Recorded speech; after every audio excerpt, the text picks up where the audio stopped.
Nasir e bike Salgare, आता पेट्रोलला करा bye bye. घरी घेऊन या इलिगो कंपनीची ई बाईक, तेही फक्त 40,000 रुपयांपासून पुढे।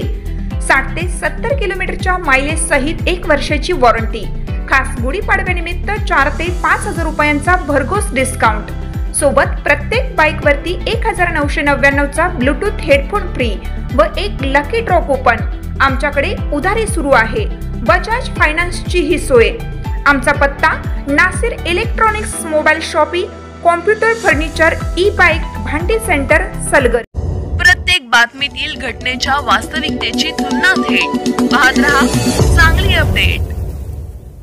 मिरज तालुक्यातील बेळंकी येथील सरपंच चषक या भव्य टेनिस बॉल फुल पिच क्रिकेट स्पर्धेचे उद्घाटन संपन्न झाले। आज बुधवारी या क्रिकेट स्पर्धेसाठी भाजपचे ज्येष्ठ नेते सुरेश बापू औटी, करणदादा जामदार, दिगंबर जाधव, पद्मनाभ जाधव आदी प्रमुख पाहुण्यांची उपस्थिती होती। या क्रिकेट स्पर्धेचं नियोजन जय महाराष्ट्र बेळंकी यांच्या वतीनं करण्यात आलं होतं। या क्रिकेट स्पर्धासाठी बेळंकीच्या लोकनियुक्त सरपंच सारिका महेश कुमार शिंदे यांच्याकडून 31,111 रुपयांचे प्रथम क्रमांक, देवराज बागल यांच्याकडून 21,111 रुपयांचे द्वितीय क्रमांकाचे, तर 11,111 रुपयांचे तृतीय क्रमांकाचे बक्षीस सुरेश अंगारे यांच्याकडून व चतुर्थ क्रमांकाचे बक्षीस 7,111 रुपयांचे बक्षीस अण्णाप्पा भानुसे यांच्याकडून देण्यात येणार आहे। या क्रिकेट स्पर्धा विद्यादीप इंग्लिश मीडियम स्कूल समोर प्रमुख मान्यवरांच्या उपस्थितीत मोठ्या उत्साहात उद्घाटन करून सुरुवात झाली। या स्पर्धा 13 एप्रिल पर्यंत सुरू राहणार आहेत।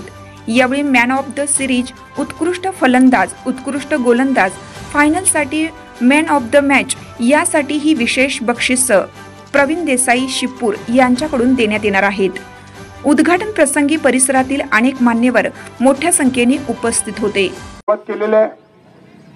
या चषकमध्ये ज्या ज्या टीमनी खेळाडूंनी भाग घेतला त्या सर्वांनाच आमच्या सर्वांच्या वतीनं शुभेच्छा देतो। 5 दिवस आपण चांगल्या पद्धतीनं या ठिकाणी कामगिरी करावी आणि आदरणीय शिंदे वहिनींनी तरुणांना एक खेळ उपलब्ध देण्याच्या दृष्टिकोनातून जे क्रिकेट सामने घेतले आणि भव्य दिव्य अशा या सामन्याला आज सुरुवात झालेली आहे। समताजी गायकवाड सरकारना मी मग सांगतो की तुमचं भाषण चालू असताना विजय तात्यांना मी तेच सांगत होतो की सुरेश भाऊनी या ग्रामीण भागातल्या लोकांना खेळाला प्रोत्साहन मिळण्याच्या दृष्टिकोनातून मागच्या क्रिकेट सामन्याच्या वेळेला विजय तात्या सांगितलंय की ग्राउंडला जागा द्या आणि जे ग्राउंडला जागा द्यायला एक आदिवासी पद्धतीचं ग्राउंड आपण या पूर्व भागामध्ये सलगर या गावामध्ये उभा करूया।